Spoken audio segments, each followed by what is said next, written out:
The COVID pandemic in the US was a totally unexpected event. The effects of COVID in the US economy were complex. Some of the hardest hit states, such as New York, completely shut down non-essential businesses, while some Midwest states had very few cases and remained open. Some businesses such as Amazon, Netflix, and Uber Eats actually saw increased growth and benefit from stay-at-home orders.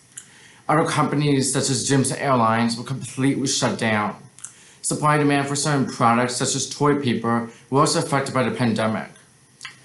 Important to understand the negative impact the virus had on the economy is the role of the government in reducing some of these effects with the use of stimulus money. By looking at GDP, unemployment, and the government deficit, we can see the impact the pandemic has on the economy. Lessons taken from the situation will help plan for any future pandemics. GDP in billions per year has been steadily increasing from 2011 to 2019, which is a good indicator of a healthy economy. The top graph displays a breakdown for each quarter showing the third quarter of 2018. There is a positive change in the percentage of GDP as compared to the previous quarter and to the first quarter of 2020. The shutdown of the economy in March of 2020 caused a small decrease in GDP during the first quarter of 2020.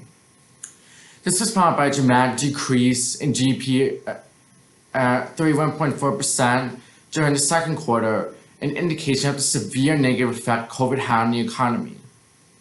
The third quarter number was just released on October 29th. This shows a 33.1% increase in GDP relative to the previous quarter.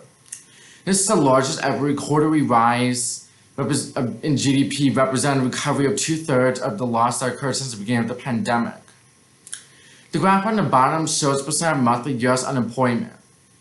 The unemployment percentage was very low at 3.6% prior to COVID lockdowns. In March, the percentage increased and peaked at 14.7% during April 2020. This shows closing of non-essential businesses and furloughing of employees had a significant negative effect on employment. Surprisingly, the unemployment figures began to trend downward after the spike in April and was 6.9% for the month of October. The graph shows government deficit since 1900. The 2020 numbers are prediction based on available data up to the third quarter of 2020.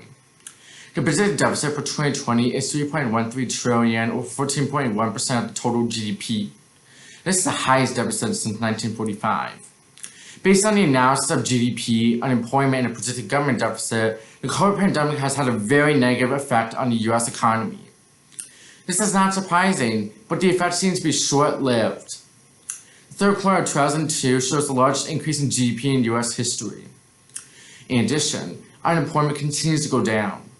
One potential reason for the short-lived effect of COVID on the economy is due to the Coronavirus Aid, Relief, Economic Security Act, enacted by Congress and President on March 18th of 2020. This piece of legislation provided $2.2 trillion in emergency money to individuals and businesses. These GDP and deficit numbers were taken from official government websites.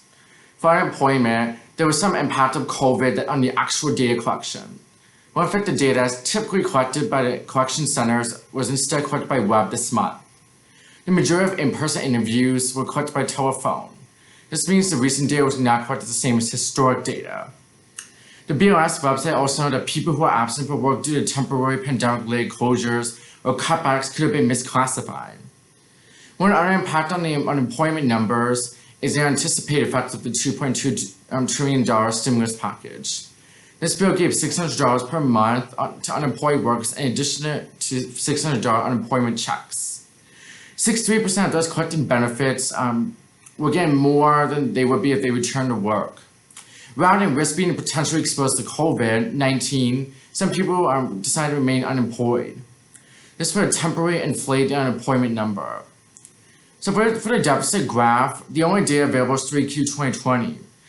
These are many things that may impact this and dramatically change the 2020 number. So number one, release of additional stimulus money. Number two, the results of the election and direction of new government. Number three, continued COVID spikes and that may cause new shutdowns. And number four, development of COVID vaccines or treatments that would minimize ongoing COVID economic impacts. So the references I use for all my information are in the last slide.